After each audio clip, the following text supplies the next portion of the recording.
We all feeling ready? Yeah. Y'all been ready. Yeah, Okay. Here on the Sip Sota Show, we sit down with people and organizations that somehow, someway, make the world better. Come hang out with us. Get connected, get educated. I guarantee you're going to get uplifted. I'm your host, Unapologetically Anna. Let's go. Today I'm sitting with Tristan Larson, founder of IDISCY. Let's talk about how you're a waymaker in this world. Yeah, I did it. So Can You is a foundation that I started to give back to others facing similar challenges that I have, from growing up to the challenges that I'm facing to this day. Right. I have spinal muscular atrophy, which is a neuromuscular disease. It affects my muscles to the point where I'm in this wheelchair. I haven't been able to walk since 12 years old. And I have challenges, from that day to all the way to today. And from going to college to medical equipment. And I got up to a point in my career that I could give back to others. So this is what this is. People with disabilities can really feel like they can't do anything. Absolutely. You're doing a whole lot. And really, just there in 20 seconds, you went through it all, but you got a 4-year degree. Yes. And you have a pretty impressive job. What do you do for a living? I'm a software engineer at Zillow, so I build their Android app. That's so awesome. And I've been doing it for 6 years, not all at Zillow. I've worked for many different startups over 6 years. It's like 5 or 6 different companies. And with each one, there was a jump in responsibility and knowledge and also financially. And right. I got to a point where I could use my finances to start a IDISCY Foundation. My dad and I were driving down the road to a wrestling match, I believe, and him and I are so alike, we just bounce ideas off of each other. It may be some outlandish idea that we think of, but we have a conversation about it. Yeah. And, whether it's something that comes to fruition or it doesn't, it's just conversation. You dream out loud. Right, yeah. Exactly. And my dad presented the idea to me. He's like, well, what if you start a foundation, and help others that have the same disability as you and have the same challenges? And you can name it. I did it, so can you, because it showcases that they can do it and I can do it. So why not do it? Warrior strong. I love it. And thankfully, I got to meet your father that day at the lake. He's a very passionate, very driven individual. I don't have a child with a disability, so I don't know, but I can only assume that that changes you. And I know he has fought for you relentlessly. Right. And that's all, very applaudable. He was telling me some things that really shocked me. And the reason I'm bringing this up is because I don't think people realize. So sure, there's the Americans with Disabilities Act. However, even with that in place, there was still challenges he faced in raising a child with muscular dystrophy. Right. And it takes people, it takes waymakers, it takes compassionate people to help make the world equitable for all. And he kind of passed his compassion on to you, I think. I see all the similarities. I love that you just said y'all dream out loud together. But yeah, when he was telling me some of the challenges he faced as a father, I was shocked. And it kind of made me a little sad and mad, the world shouldn't be like that. Right. But then there are people like you who are saying, hey, we're going to keep making it better. Right. And not a lot of people know that, if you're not raising somebody with a disability or you don't have a disability yourselves, it doesn't even come to mind until, I meet people. It's like, I can tell they knew somebody in a wheelchair or were close to somebody in a wheelchair just because they, think a certain way or they're like familiar with something. And that really tells a difference. I never realized handicap parking spaces are different. There are wheelchair accessible and then there's regular. So, I have a handicap placard I use sometimes. There's no reason for me to use the wheelchair accessible one, though, because people actually need the extra room. I never knew that until one of my village kids was in a wheelchair and we had to use that spot. So there's just too much to know, period, about the world, right? Right. Which is why we're doing this show. And thanks again for coming on. Yeah. So your organization, I Did It, So Can You, is 2 years old. Yes, we founded it in 2022. But you're already making pretty big moves. Yes. Tell us what you're doing. Yeah, so now we're on our second year. We're giving away, or we just awarded our second year scholarship to our second ever student. So we provide a annual scholarship split between 2 semesters. So students will receive $5,250 across 2 semesters. And, they can apply, and once they're eligible, they have to, when they receive the scholarship, they have to maintain grades and maintain a certain eligibility before they receive like the second portion of that scholarship. And we awarded our first one in 2023, and it was a great success. We supported somebody with SMA, and then this year also supported somebody with SMA, studying computer science. Awesome. And I studied computer science, so that was very cool. That person was chasing a similar dream that I was at that time. Yeah. And there's a lot to overcome when you go through college, especially having a disability. That's a whole other piece. Yeah. Did you live in a dorm? Yes. I actually lived in a dorm, but by myself. So it was more like an RA dorm, but they let me stay in there. So I had my own private bathroom, my own private room, and that was really nice because trying to share, a bathroom with 20 guys when you have medical equipment, Yeah. I couldn't even imagine that. Right. So And I'm glad you got to have that. However, takes away a little from your college experience. yes. I Yeah. mean, the reality. Right. It's always going to be a different experience no matter what it is. It doesn't mean it's better. It doesn't mean it's worse. It could be either or. But it was good because my friends thought it was a hangout zone, because I had a little living room. So I would come back Yeah. from class and all my friends would just be in my living room cooking up some food in the kitchen. That's dope. So that was really nice. Yeah. So it worked out. And you know what? I think your positive attitude helped make it work out. Yeah. How do you stay positive? Well, I mean, you can either have a happy life and be positive, or you cannot. And who wants to live a sad life, I was honestly just thinking while we're sitting here talking how people with challenges can choose just to stay at home and be depressed and Yep. not even go to college. I mean, you've done a lot with a lot of challenges. Right. And, he did it. You can too. I hope somebody sees this Yeah. and feels somewhat encouraged. You got a 4-year degree from University of Minnesota in Duluth. Correct. Yep, computer science. And a lot of it I owe to my father. He instilled in me as a kid that I grow up, I become a functioning member of society, and I chase my dreams. A lot of people in disabilities, they can just live off the system for their whole life. Yeah. And the system's there to help, but it's not meant to just keep you there. Yes. And it's sad because a lot of people don't think they can get out of it, or that's just the way it is.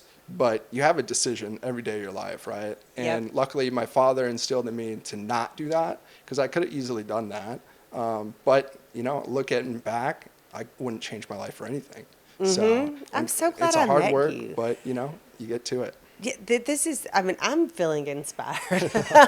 I told you that I'm on disability. And when my neurologist asked me to do this, she said, I want you to make me a promise. And I was like, what? I'm like, can you just help me survive? Because things felt dire.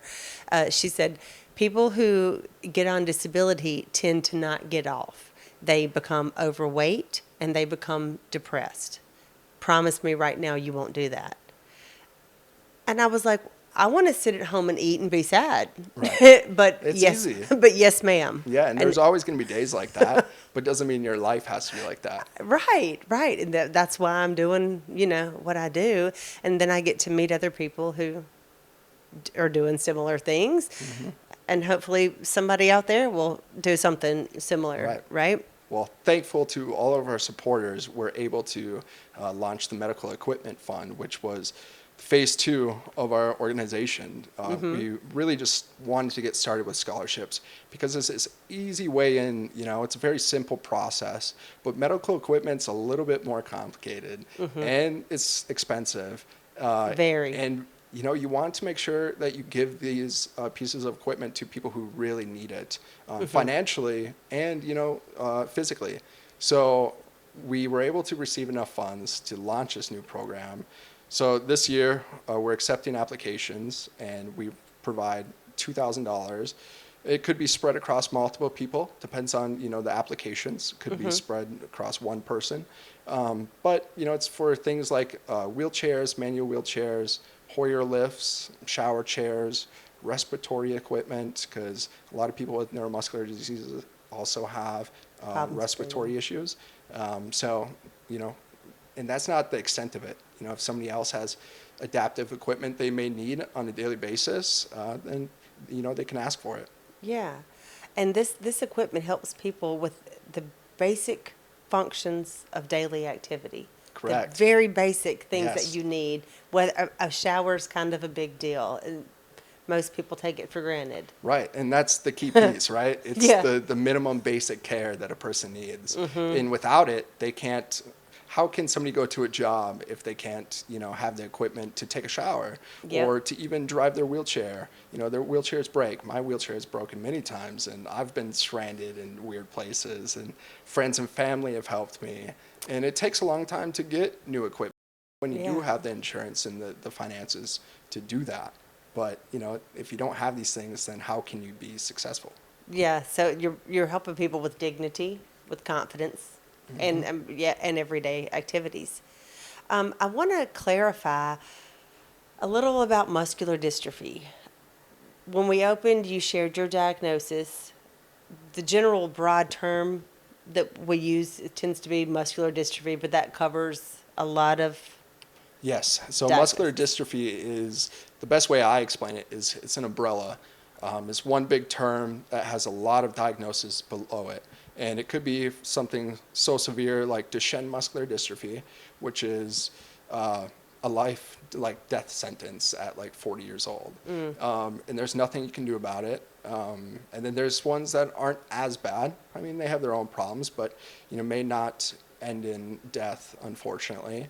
But then there's the other section of neuromuscular diseases. There's a lot. There's ALS, MS, SMA, which is what I have. There's 4 different types of what I have. There's ones that have a life expectancy of like 2 to 3 years without treatment. And then there's ones like me who can live forever, but, we... Not forever, Not Tristan. forever. I wish. I know, but I know what you mean. It feels like forever compared to that, right? Yes. And, yes. It's, you put it in perspective that it could be much worse, right? Or it could be much better, but, it could be much worse. I think that's a better outlook. Yeah. Yeah. Instead of going to gym class, I swapped that hour with computer class. And it was, I had a teacher who was his off hour. It was my favorite teacher at the time. And he just gave me stuff to work on. He's like, learn about how to make websites or just learn. And, that kind of piqued my interest. What's that teacher's name? Mr. Sorry. I want to give a shout out and thanks. I love it when I hear educators made an impact. Yep. That's awesome. But I always knew I was different. I used a walker. I used a manual wheelchair. So it was obviously like a disconnect, right? But the one thing you don't think about is all your close friends as you get older, they go to play sports. They go to Friday night football, Friday night basketball. Yeah. So I wasn't doing those things, obviously. So I kind of lost a lot of connection that I had with a lot of my friends due to that. So I spent a lot of time learning how to build websites in my room and do those type of things on the weekends instead of going to play football. And, those things obviously helped me get to where I'm at now. So I'm very happy I did that. But Yeah. it's a weird dynamic. Tell me something you wish people understood about people with muscular dystrophy. That we're just normal people. Yes. There's a lot of misconceptions that, that we can't do certain things or that we're just going to be caged or that we need help from everyone or we can't live a life, that's worthy or, whatnot. And also a big piece is relationships, right? I have a girlfriend. I've had girlfriends in the past, and a lot of them don't think that, I would make a good partner or that, I don't supply what a real man should. And it's kind of weird because you think about it and you look around, a person in my life, It's like, well, he has everything and more that most people would ever need and want, and he provides that. Yeah. So it's a little concerning, you know, on my side. It's like, well, I have to deal with it, but it's also a lot of educating. But sometimes, you know, it's just normal people, like doctors may think that I'm not, you know, providing, or I'm not a man, right? So it's super strange, but Yeah, at the end I of the can day, see that. You're up against a lot of stereotypes. yes, But really, since the day I met you, whether it's through intellectual conversation, just personal conversation, the fact that I'm sitting in your extremely nice apartment right now, you probably provide more than other people could. yeah, and more than they Emotionally, physically, financially, all of it, exactly, right? yeah, Yeah. I'm glad that that came up. Yeah, because I do like to crush stereotypes. Let's raise awareness, let's crush stereotypes, and let's be way makers. All the right. things. All the things. There's not a lot of jobs for people with disabilities, let alone jobs in general, right? Especially in a small town where you don't have a car. My dad wanted me to work. He's like, you know, you're going to grow up, you're going to work, you're going to be a functioning member of society, and just because you're in a wheelchair doesn't mean you can't do things, right? So instead of finding a job, I created one. I started learning how to make websites. When I was 16, there was a small business in my town that I built a website for to showcase, you know, their work, and then I also Yeah. did database entry for a company. And that really started, you know, that desire to learn and like build stuff. You know, I couldn't go build a house, but I could build some good software and good tools that people could use in the real world. So that's where I studied computer science. And commuting to work in Minneapolis is not fun during the winter, let alone in a wheelchair. I would have to drive my wheelchair to the light rail, and the city does not plow the sidewalks. So you hit, you know, an intersection, and there's a 1.5 foot gap where people created through the snow, but I couldn't get my wheelchair through it. So Because the people created it, it actually becomes iced over. right, I know that and you people can't, don't understand this who have never lived in snowy climates. I didn't right, understand what a snowbank was. right, You know, the little, like, that's it, dangerous. yeah, and you can't drive your wheelchair through it, and if you try, you're going to be stuck there in the cold. So commuting to work was difficult, so the company gave me an ultimatum. It was like, you come into the office 3 times a week, or you'll have to look for something different. So that's what I did, looked for something different, and fortunately, I landed my first remote job like a month later. And Something that could have held you back was turned into something better. correct, and I never looked back, and that really held my career. So I jumped job to job to job, and then obviously COVID happened, and it made it more normal for people to work remotely. And that gives me the possibility to, you know, have the care I need and to be able to commute to work. You know, I just go 20 feet to my office, but it allows me to build projects for Zillow. If he did it, so can you. Absolutely. So tell me, run the name of your organization again, and just some pertinent information, like can they find you on the internet, etc. Yeah, absolutely. Well, my name's Tristan Larson. That's Larsin. Very unique. I know I had him clarify that 2 times. I'm the founder and executive director of IDISCY Foundation. It's IDISCY.foundation online. You can find us on Facebook, Instagram, and you can find me, Tristan Larson, on the internet as well. Awesome. Well, Tristan, thanks again for sitting down, for inviting me Absolutely. into your fabulous home. And I hope that we do some more work together in the future. I Yeah, don't know absolutely. what, but I hope we do. Yeah, Thank you well, so I much. appreciate it. Thank you. Absolutely. Thanks, y'all.